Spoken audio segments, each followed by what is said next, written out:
Hey, it's them!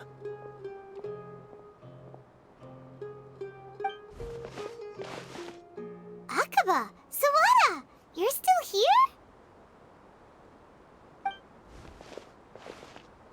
Indeed we are. If you have a moment, we'd love for you to join us once more.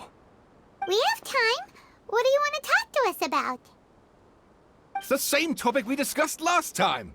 Obviously. Still looking for more info about Tatarasuna, huh?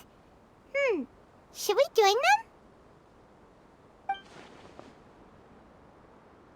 Unfortunately, we haven't made any real progress. Huh?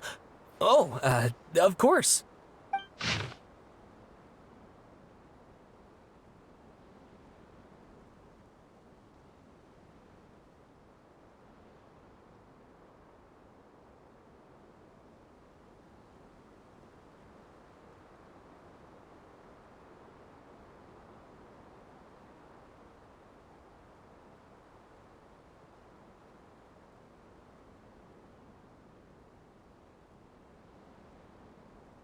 I presume you'll want to read mine as well. Here.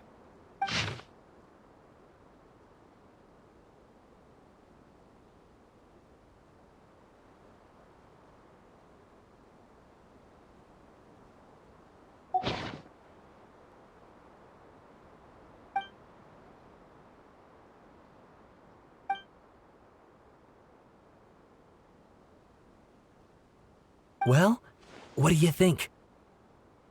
Hey, Traveler. Remember how last time Akaba was saying how he wished he could gather more information about all this? Well, we just got back from Inazuma. So how about we tell them what we learned? What did you find out? Something big? It's a long story. Basically, we have some friends in Inazuma, and... Wow, so many new details. Thank you so much for sharing that with us. Well, well. So it all comes down to one man's desire for revenge. Huh. You heard this from a member of the Amanoma clan, you say? Then I guess it must be true. Ugh.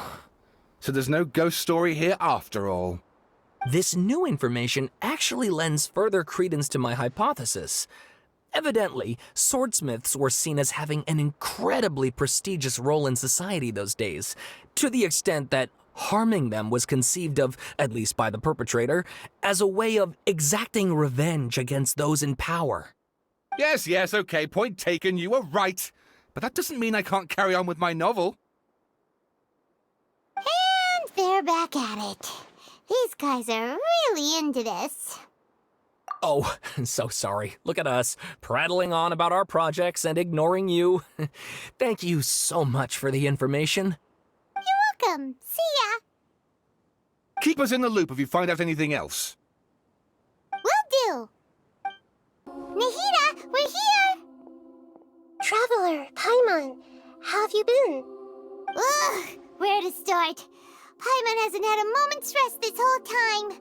That night, we ended up chatting and chatting until suddenly the sun was up. And then he decided he wanted to go to Inazuma. The Balladeer? It sounds like some kind of code name. You look troubled. Is there something you need to tell me?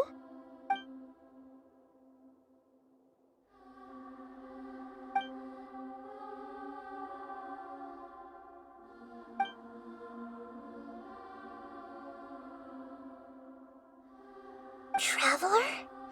Hey, what's wrong? You look so upset.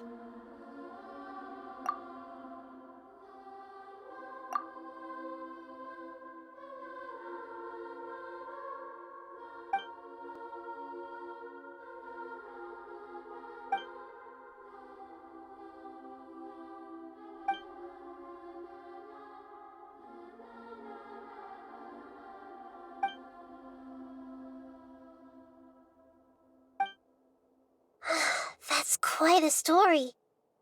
So, this puppet known as the Balladeer erased himself from Irminsul, hoping that he could change the past. But how was he even able to do that? As the traveler said, he very nearly became Sumeru's deity. Admittedly, I remember it a little differently.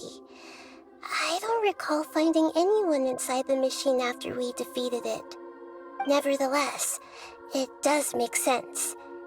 If someone were to successfully erase themselves from Irminsul, the world would change to reflect the new reality. So, you believe this person really existed, and we just don't remember him because... well, because he literally changed the world? Yes. Theoretically speaking, it is possible to do this. But I'm struggling to imagine the kind of person who would dare go through with it. The traveler comes from a world beyond Tevat. That's why there's no information about him in Irminsul, and it also explains why any changes to Irminsul wouldn't affect him. So if there's anyone in the world capable of retaining memories from a past that has been rewritten, it's you. It's quite incredible when you think about it. Paimon's having a hard time understanding this Balladeer guy's motivations. Why did he do it? I can only make inferences based on the information we've been given. As for what kind of person he was, only you remember that.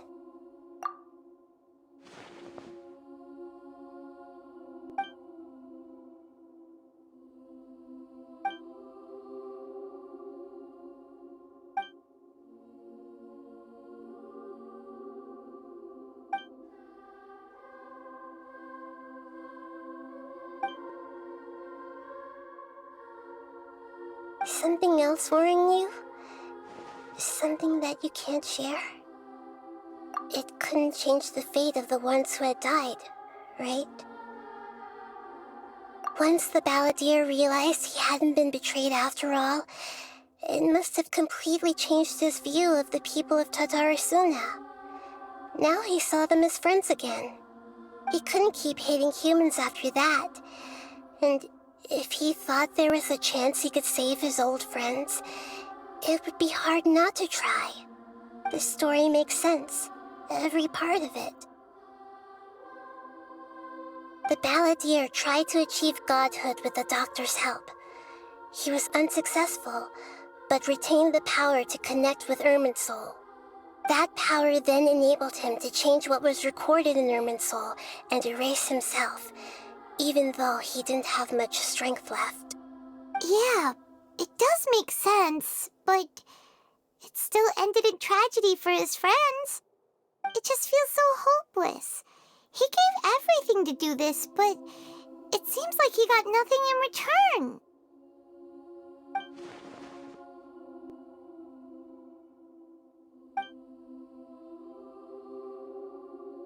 Please wait a moment. I want to check something. Found it. This should be the one. It turns out that I have a strange way of confirming everything he has told us. What is it? A record from a personal collection.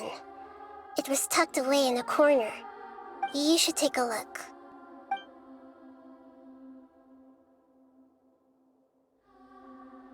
Is this a fairy tale? Who wrote it? I authored this record myself. Huh? You wrote a fairy tale that somehow has something to do with the Balladeer? When combined with the Traveler's narrative, it's clear that this story is an allegory. Everything in it is a symbol for something else.